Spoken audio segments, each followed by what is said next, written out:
Welcome back to another technical deep dive here in the debug zone. Today we're tackling a big question and breaking it down with insights from other users. Hopefully this clears up some misconceptions and helps you get the answer you need. So buckle up, stay a little curious, and let's jump right in.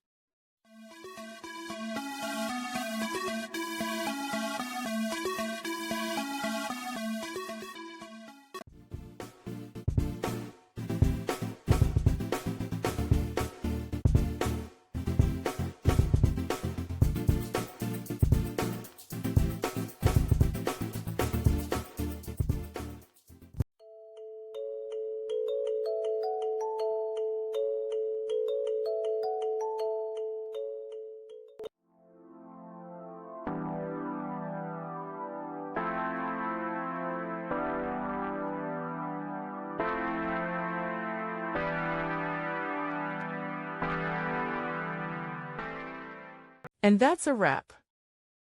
I hope you found the answer you were looking for. If you did, take a second to hit that subscribe button. It really helps out. And let me know in the comments which solution worked best for you. See you next time in the debug zone.